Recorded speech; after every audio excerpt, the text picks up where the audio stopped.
Hi friends, ಎಲ್ಲರಿಗೂ ನಮಸ್ಕಾರ. ಇವತ್ತು 2 ರೀತಿಯ ಹಾಗಲಕಾಯಿ ರೆಸಿಪಿಗಳನ್ನು ಮಾಡಿ ತೋರಿಸ್ತಾ ಇದ್ದೇನೆ. ಸ್ವಲ್ಪನೂ ಕಹಿ ಇಲ್ಲದೆ ಹಾಗಲಕಾಯಿ ರೆಸಿಪಿ ಹೇಗೆ ಮಾಡಬಹುದು ಅಂತ ತೋರಿಸ್ತೇನೆ ನೋಡಿ. ಇಲ್ಲಿ 4 ಹಾಗಲಕಾಯಿಯನ್ನು ತಗೊಂಡಿದ್ದೇನೆ. ಇದನ್ನು ಚೆನ್ನಾಗಿ ತೊಳೆದು ಬೀಜ ತೆಗೆದು ಉದ್ದುದ್ದಕ್ಕೆ ಕಟ್ ಮಾಡಿಕೊಳ್ಬೇಕು ನೋಡಿ. ಈ ಥರ ಉದ್ದುದ್ದಕ್ಕೆ ಕಟ್ ಮಾಡಿಕೊಂಡಿದ್ದೇನೆ. ಈಗ ಒಲೆ ಮೇಲೆ ಒಂದು ಬಾಣಲೆ ಇಟ್ಟು 4 ಚಮಚ ಎಣ್ಣೆಯನ್ನು ಹಾಕಿದ್ದೇನೆ. ಎಣ್ಣೆ ಬಿಸಿ ಆಗ್ತಿದ್ದ ಹಾಗೆ 1 ಚಮಚ ಸಾಸಿವೆ ಹಾಕ್ಕೊಳ್ಬೇಕು. ಸಾಸಿವೆ ಸಿಡಿದ ಮೇಲೆ 1 ಗೆಡ್ಡೆ ಬೆಳ್ಳುಳ್ಳಿಯನ್ನು ಚೆನ್ನಾಗಿ ಜಜ್ಜಿ ಹಾಕ್ಕೊಳ್ತಾ ಇದ್ದೇನೆ. ಮತ್ತು ಈಗ ಇದನ್ನು ಗೋಲ್ಡನ್ ಬ್ರೌನ್ ಆಗುವ ತನಕ ಹುರಿಬೇಕು. ಬೆಳ್ಳುಳ್ಳಿ ಚೆನ್ನಾಗಿ ಪರಿಮಳ ಬರಬೇಕು ನೋಡಿ, ಅಷ್ಟು ಹೊತ್ತು ಹುರಿದುಕೊಳ್ಳಿ. ನೋಡಿ, ಈಗ ಬೆಳ್ಳುಳ್ಳಿಯ ಕಲರ್ ಸ್ವಲ್ಪ ಚೇಂಜ್ ಆಗಿದೆ ನೋಡಿ. ಈಗ ಇದಕ್ಕೆ 4 ಹಸಿಮೆಣಸನ್ನು ಹಾಕ್ಕೊಳ್ತಾ ಇದ್ದೇನೆ. ಹಸಿಮೆಣಸು ನಿಮಗೆ ಖಾರಕ್ಕೆ ತಕ್ಕ ಹಾಗೆ ನೀವು ಹಾಕ್ಕೊಳ್ಬೇಕು. ಸ್ವಲ್ಪ ಹೊತ್ತು ಹಸಿಮೆಣಸನ್ನು ಕೂಡ ಎಣ್ಣೆಯಲ್ಲಿ ಹುರಿದುಕೊಳ್ಬೇಕು ನೋಡಿ. ಈಗ ಹಸಿಮೆಣಸು ಕೂಡ ಹುರಿದಾಗಿದೆ. ಈಗ ಕಟ್ ಮಾಡಿಟ್ಟಂತಹ ಹಾಗಲಕಾಯಿಯನ್ನು ಹಾಕ್ಕೊಂಡು ಒಂದು 2 ನಿಮಿಷ ಅದನ್ನು ಹುರಿಬೇಕು ನೋಡಿ. ಅದು ಎಣ್ಣೆಯಲ್ಲಿ ಚೆನ್ನಾಗಿ ಹುರಿದ್ರೆ ಅದು ಕಹಿ ಅನಿಸುವುದಿಲ್ಲ ನೋಡಿ. ಈಗ ನಾನು ಇದನ್ನು ಚೆನ್ನಾಗಿ ಹುರಿದಿದ್ದೇನೆ ನೋಡಿ. ಹಾಗಲಕಾಯಿ ಸ್ವಲ್ಪ ಬಾಡಿದೆ ನೋಡಿ.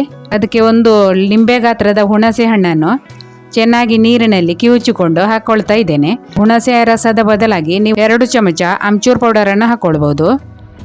1/4 ಕಪ್ ಆಗುವಷ್ಟು ನೀರನ್ನು ಕೂಡ ಸೇರಿಸ್ತಾ ಇದ್ದೇನೆ. ಹಾಗೆ ರುಚಿಗೆ ತಕ್ಕಷ್ಟು ಉಪ್ಪು ಹಾಕಿ,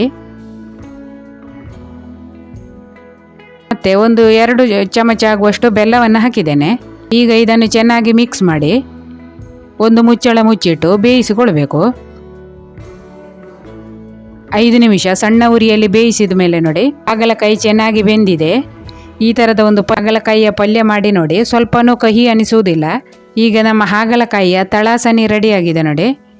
ಈಗ ಇದು ರೆಡಿಯಾಗಿದೆ ನೋಡಿ. ಈಗ ಗ್ಯಾಸ್ ಆಫ್ ಮಾಡ್ತಾ ಇದ್ದೇನೆ. ತುಂಬಾ ರುಚಿ ಇರ್ತದೆ, ನೀವು ಒಂದು ಸಾರಿ ಟ್ರೈ ಮಾಡಿ.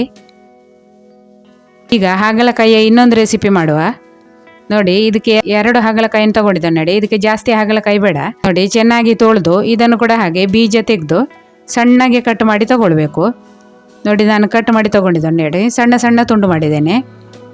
ಈ ಥರ ಸಣ್ಣ ಸಣ್ಣ ತುಂಡು ಮಾಡ್ಕೊಳ್ಳಿ. ಈಗ ಇದಕ್ಕೆ 1 ಚಮಚ ಆಗುವಷ್ಟು ಉಪ್ಪನ್ನು ಹಾಕ್ಕೊಳ್ಬೇಕು. ಈಗ ಇದನ್ನು ಚೆನ್ನಾಗಿ ಮಿಕ್ಸ್ ಮಾಡಿ 10 ನಿಮಿಷ ಮುಚ್ಚಿಡಬೇಕು. ಉಪ್ಪೆಲ್ಲ ಹಾಗಲಕಾಯಿ ಹೀರಿಕೊಳ್ಬೇಕು ನೋಡಿ. ಅದಕ್ಕಾಗಿ ಒಂದು 10 ನಿಮಿಷ ಅದನ್ನು ಮುಚ್ಚಿಡಬೇಕು. ಒಲೆ ಮೇಲೆ ಬಾಣಲೆ ಇಟ್ಟು ಅದರಲ್ಲಿ ಒಂದು 4 ಚಮಚ ಎಣ್ಣೆ ಹಾಕಿದ್ದೇನೆ. ಎಣ್ಣೆ ಬಿಸಿ ಆಗ್ತಿದ್ದ ಹಾಗೆ ಉಪ್ಪು ಹಚ್ಚಿಟ್ಟಂಥ ಹಾಗಲಕಾಯಿಯನ್ನು ಚೆನ್ನಾಗಿ ಹಿಂಡಿ ಹಾಕ್ಕೊಳ್ಬೇಕು. ಅದು ನೀರು ಬಿಟ್ಟುಕೊಳ್ತದೆ ನೋಡಿ. ಆ ನೀರು ಸಮೇತ ಹಾಕಬಾರ್ದು, ಚೆನ್ನಾಗಿ ಹಿಂಡಿ ಹಾಕ್ಕೊಳ್ಬೇಕು. ಈಗ ಇದನ್ನು ಚೆನ್ನಾಗಿ ಹುರಿಬೇಕು ನೋಡಿ. ಒಳ್ಳೆ ಕ್ರಿಸ್ಪಿ ಆಗಬೇಕು, ಅದು ಅಷ್ಟು ಹೊತ್ತು ಹುರಿಬೇಕು. ಹೀಗೆ ಮಾಡೋದ್ರಿಂದ ಹಾಗಲಕಾಯಿ ಸ್ವಲ್ಪನೂ ಕಹಿ ಅನಿಸುವುದಿಲ್ಲ ನೋಡಿ. ವಿಡಿಯೋ ಇಷ್ಟ ಆದರೆ ಒಂದು ಲೈಕ್ ಮಾಡಿ. ಹಾಗೆ ಚಾನೆಲನ್ನು ಸಬ್ಸ್ಕ್ರೈಬ್ ಮಾಡದೆ ನೋಡುವವರಿದ್ದರೆ ದಯವಿಟ್ಟು ಸಬ್ಸ್ಕ್ರೈಬ್ ಮಾಡ್ಕೊಳ್ಳಿ ನೋಡಿ. ಈಗ ಇದು ಕ್ರಿಸ್ಪಿ ಆಗಿದೆ ನೋಡಿ. ಈ ಥರ ಚೆನ್ನಾಗಿ ಕ್ರಿಸ್ಪಿ ಆಗಬೇಕು, ಅಷ್ಟು ಹೊತ್ತು ಹುರಿಬೇಕು ನೋಡಿ. ಇದು ಈಗ ಸರಿಯಾಗಿ ನಾನು ಹುರಿದುಕೊಂಡಿದ್ದೇನೆ. ಈಗ ಇದನ್ನೊಂದು ಪ್ಲೇಟಲ್ಲಿ ತೆಗಿತಾ ಇದ್ದೇನೆ ನೋಡಿ. ಚೆನ್ನಾಗಿ ಕ್ರಿಸ್ಪಿ ಆಗಿದೆ ನೋಡಿ. ಈ ಥರ ಹುರಿದುಕೊಳ್ಬೇಕು. ಈಗ ಒಂದು ಮಿಕ್ಸಿ ಜಾರಲ್ಲಿ ಒಂದು 1/4 ಕಪ್ ಆಗುವಷ್ಟು ತೆಂಗಿನ ತುರಿಯನ್ನು ಹಾಕ್ಕೊಳ್ತಾ ಇದ್ದೇನೆ. ಹಾಗೆ 2 ಮೆಣಸನ್ನು ಹುರಿದು ಹಾಕಿದ್ದೇನೆ. ಸ್ವಲ್ಪ ನಿಮಗೆ ಖಾರ ಬೇಕು ಅನಿಸಿದರೆ 4 ಮೆಣಸು ಹಾಕ್ಕೊಳ್ಬೋದು. 1 ಚಮಚ ಆಗುವಷ್ಟು ಕೊತ್ತಂಬರಿ ಬೀಜವನ್ನು ಎಣ್ಣೆಯಲ್ಲಿ ಹುರಿದು ಹಾಕ್ಕೊಳ್ತಾ ಇದ್ದೇನೆ. ಹಾಗೆ 1 ಚಮಚ ಆಮ್ಚೂರ್ ಪೌಡರ್ ಹಾಕ್ಕೊಳ್ತಾ ಇದ್ದೇನೆ. ಈಗ ಅರ್ಧ ಚಮಚ ಆಗುವಷ್ಟು ಉಪ್ಪನ್ನು ಹಾಕ್ಕೊಳ್ಬೇಕು, ಜಾಸ್ತಿ ಹಾಕ್ಕೊಳ್ಬಾರ್ದು. ಈಗ ಇದನ್ನು ನೀರು ಹಾಕದೆ ತರಿತರಿಯಾಗಿ ರುಬ್ಬಿಕೊಳ್ಬೇಕು ನೋಡಿ. ಈ ಥರ ತರಿತರಿಯಾಗಿ ರುಬ್ಬಿಕೊಳ್ಬೇಕು ನೋಡಿ. ಈಗ ಇದನ್ನೊಂದು ಸಣ್ಣ ಮಿಕ್ಸಿಂಗ್ ಬೌಲಲ್ಲಿ ತೆಗಿತಾ ಇದ್ದೇನೆ. ಈಗ ಇದಕ್ಕೆ 1 ಈರುಳ್ಳಿಯನ್ನು ಸಣ್ಣಗೆ ಕಟ್ ಮಾಡಿ ಹಾಕ್ಕೊಳ್ಬೇಕು. 1 ಅಥವಾ 2 ಈರುಳ್ಳಿಯನ್ನು ಹಾಕ್ಕೊಳ್ಬೋದು. ಈಗ ಹುರಿದಿಟ್ಟಂಥ ಹಾಗಲಕಾಯಿಯನ್ನು ಹಾಕಿ ಚೆನ್ನಾಗಿ ಮಿಕ್ಸ್ ಮಾಡಬೇಕು ನೋಡಿ.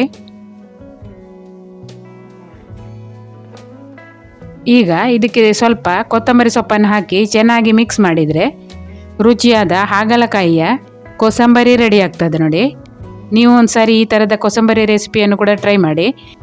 ಈ 2 ಹಾಗಲಕಾಯಿ ರೆಸಿಪಿಗಳು ನಿಮಗೆ ಇಷ್ಟ ಆಗಿದೆ ಅಂದ್ಕೊಂಡಿದ್ದೇನೆ. ಇಷ್ಟ ಆದರೆ ಒಂದು ಲೈಕ್ ಮಾಡಿ. ಹಾಗೆ ಚಾನೆಲನ್ನು ಸಬ್ಸ್ಕ್ರೈಬ್ ಮಾಡದೆ ನೋಡುವವರಿದ್ದರೆ ದಯವಿಟ್ಟು ಸಬ್ಸ್ಕ್ರೈಬ್ ಮಾಡಿ.